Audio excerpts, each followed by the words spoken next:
지난 주말에 전국을 깜짝 놀라게 했던 총격 사건이 벌어졌죠. 지금 보시는 탑스 슈퍼마켓 앞에서 벌어진 일입니다. 뉴욕 버팔로에서 있었던 일인데 조 바이든 대통령이 이곳에 방문하겠다 이렇게 나옵니다. 모두 13명이 사상을 입었다. 10명이 사망을 했고 3명이 부상을 당했는데 그중에서 11명이 흑인이고 2명이 백인이다. 그리고 지금 이제 사건 용의자로 체포가 된 이 18살밖에 되지 않은 페이톤 겐트롬 이 친구는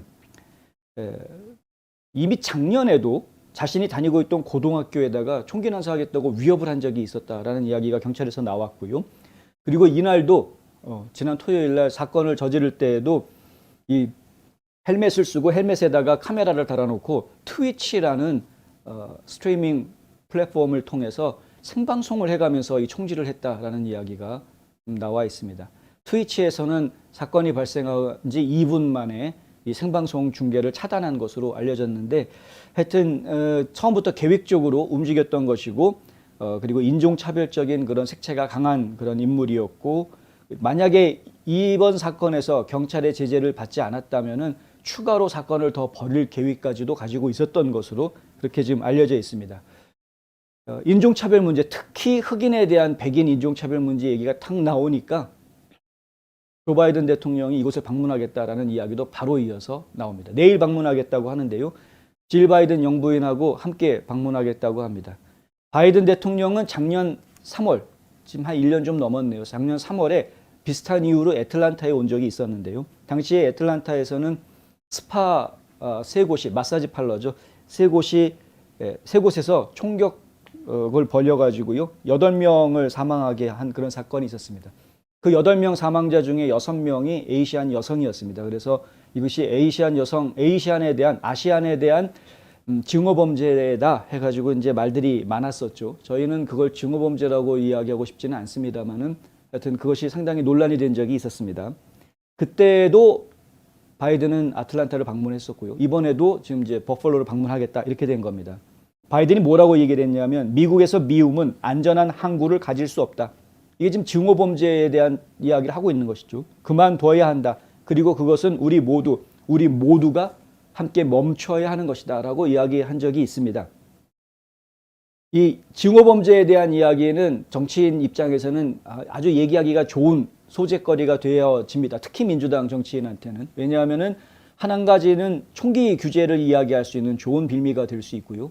또 한 가지는 이 증오범죄를 해서는 안 된다라는 이야기를 하면서 역설적으로 이 미국 사회의 인종 간의 갈등과 증오가 계속해서 있다라는 것을 딱 고착시켜버리는 이런 상황을 전개를 하죠. 그러면서 자연스럽게 백인에 대항하고 있고 지금까지 백인들한테 핍박받아왔던 소수민족들은 다 민주당 편이다라는 식의 정치적인 프레임을 만들어 씌울 수 있기 때문에 민주당 정치인들 입장에서는 이런 증오범죄 케이스를 굉장히 잘 이용해 먹으려고 하는 그런 모습입니다. 저희가 그런 모습을 굉장히 많이 보고 있습니다.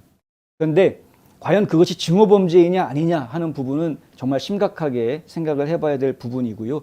하지만은 이번에 벌어진 사건은 증오범죄의 가능성이 매우 높은 것으로 수사관들은 이야기하고 있습니다. 그래서 지금 이제 이 증오범죄 문제에 대한 이야기가 계속 안 나올 수 없을 것 같다라는 그런 이야기가 지금 나오고 있고요.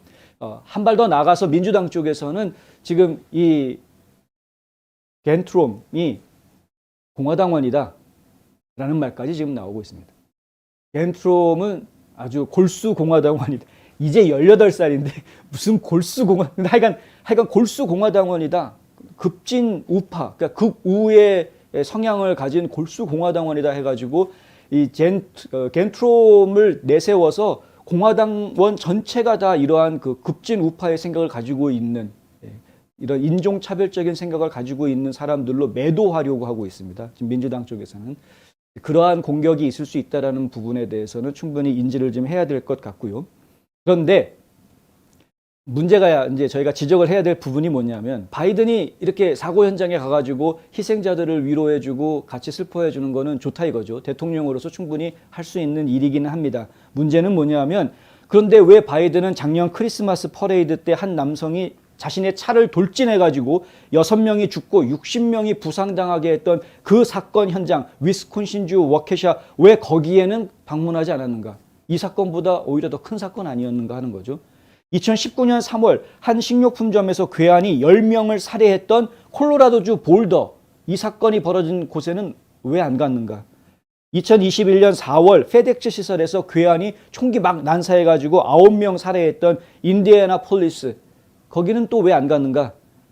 작년 12월 미시간주에서 한 고등학생이 학생 4명 죽이고 7명 부상시켰던 그 고등학교 총기 난사 사건 현장, 거기에는 또 왜 안 갔느냐 이거죠. 바꿔서 이야기해 볼까요? 그러니까 인종차별 문제, 그러니까 증오범죄 문제, 인종차별에 따른 증오범죄 문제가 아니면은 안 갔던 겁니다. 그냥 대량살상 국내 테러리즘으로 이야기할 수 있는 그런 현장들 다 찾았던 게 아닙니다. 그렇죠? 이게 참 저희가 신경을 좀 써야 될 부분입니다. 대통령으로서, 대통령이라는 거는 꼭 민주당원들만의 대통령이 아니지 않습니까? 미국 전체 국민의 대통령인데 대통령으로서 국민들의 아픔을 달래주고 위로해주기 위한 행보를 가진다? 그거는 저희가 얼마든지 긍정적이고 좋다라고 판단할 수 있는데, 대통령으로서 특정 사건, 증오범죄 현장들은 찾아다니면서, 그럼 증오범죄가 아닌 대량 학살 사건이 벌어졌던 곳들은 그냥 외면하고 있는 이러한 모습들은 이건 지금 뭔가 잘못된 것이다. 정치적인 셈법에 이익이 있겠다라고 판단이 되는 장소에만 나타나고 그렇지 않으면 나타나지 않는 그러한 것이라고 판단이 되는 것이죠. 그래서 저희가 바이든 대통령의 행보에 대해서 문제를 좀 제기할 수밖에 없다. 지금 탑스 슈퍼마켓 앞에 가는 거 뭐라고 하지 않겠습니다. 그런데 콜로라도주 볼더, 그리고 인디애나폴리스 페덱스 시설, 그리고 미시간주에 그 총기 난사 사건이 있었던 고등학교, 이런 곳들도 당연히 같이 방문해야 되지 않느냐. 특히 위스콘신주 워케샤 같은 경우에는 충분히 방문해야 되는 것 아니냐. 성명 냈으니까 됐다라고 넘어갈 문제가 아닌 것 같다. 본인이 움직이고 안 움직이고에 대한 판단이 민주당에게 유리한 정치적인 이익이 있을 때에만 움직이고 그렇지 않으면 움직이지 않는다라고 한다면 진정한 대통령답지 않은 모습이다라고 비판할 수밖에 없다는 것이죠.